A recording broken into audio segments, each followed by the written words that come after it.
Alors, la maladie de Crohn, c'est un nom qu'on entend de plus en plus, mais qu'est-ce que ça veut dire concrètement? Aujourd'hui, on va décortiquer ensemble cette pathologie complexe pour y voir plus clair de façon simple et structurée.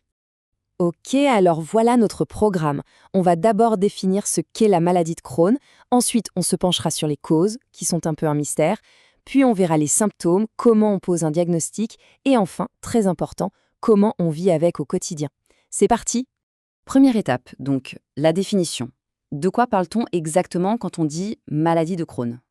En gros, la maladie de Crohn, c'est une maladie inflammatoire, chronique. Le mot chronique est super important. Ça veut dire qu'elle s'installe sur le long terme. Et elle fonctionne par poussée. C'est-à-dire qu'il y a des moments où les symptômes sont très présents, très actifs, et d'autres périodes, heureusement, beaucoup plus calmes, qu'on appelle des phases de rémission. Et ce qui est vraiment particulier avec Crohn, c'est que l'inflammation peut toucher n'importe quelle partie du tube digestif, vraiment de la bouche jusqu'à l'anus. Mais, et c'est là le point clé, elle ne le fait pas de manière continue. Imaginez des zones malades, puis des zones saines, puis de nouveau des zones malades, un peu en patchwork. Cette discontinuité, c'est très caractéristique. Bon, maintenant qu'on sait ce que c'est, la question qui vient tout de suite, c'est « mais d'où ça vient ?» Et là, eh bien, c'est là que ça se complique un peu, on entre dans une sorte de mystère médical. C'est la grande question. Et la réponse, pour être tout à fait honnête, c'est qu'on ne sait pas encore avec certitude.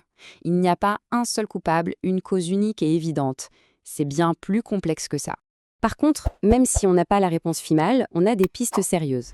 Pensez à ça comme un puzzle. On a plusieurs pièces. D'abord, la génétique. On voit souvent plusieurs cas dans une même famille. Ensuite, le système immunitaire. Il semble s'emballer. Il surréagit au niveau de l'intestin. On suspecte aussi certains virus ou bactéries. Et enfin, l'environnement avec un facteur de risque très bien identifié, le tabac. Et là, attention, une précision vraiment importante pour tordre le cou à une idée reçue. Non, à ce jour, rien ne prouve qu'un aliment particulier ou un médicament soit la cause directe de la maladie de Crohn. C'est une question qui revient souvent, mais la science n'a pas établi de lien de cause à effet direct. Ok, on a vu les causes possibles. Passons maintenant aux symptômes. Comment la maladie se manifeste-t-elle? Quels sont les signaux que le corps nous envoie?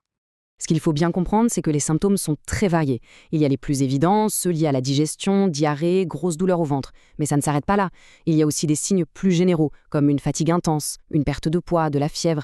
Et, ce qui est parfois surprenant, la maladie peut se manifester ailleurs dans le corps. Douleur aux articulations, aphte dans la bouche, ou même des problèmes aux yeux ou sur la peau. Justement, avec tous ces symptômes possibles, poser un diagnostic n'est pas toujours simple. Alors, comment les médecins font-ils pour être sûrs? C'est l'étape du diagnostic. Pour ça, les médecins ont une sorte de boîte à outils d'enquêteurs. L'outil numéro 1, c'est l'endoscopie. On va voir directement à l'intérieur avec une caméra pour observer l'inflammation. Ensuite, il y a l'imagerie, comme le scanner ou l'écho, pour avoir une vision globale. Et enfin, des prises de sang pour chercher des signes d'inflammation dans le corps. Voilà, le diagnostic est posé.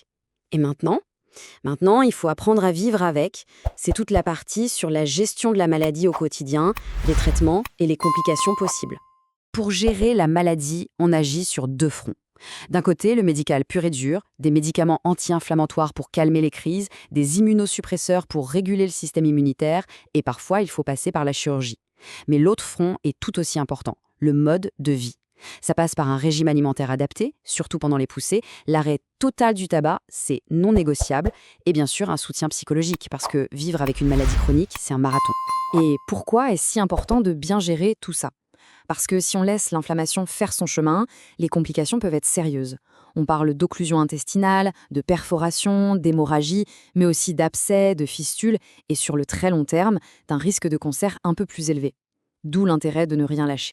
Ce qui nous amène à une dernière réflexion. Au fond, le plus grand défi de la maladie de Crohn, c'est son caractère imprévisible. C'est une maladie de poussée. Alors la vraie question, c'est comment gérer cet imprévisible ? Comment s'adapter en permanence à une condition qui, par nature, est changeante? C'est tout l'enjeu de la vie au quotidien avec cette maladie.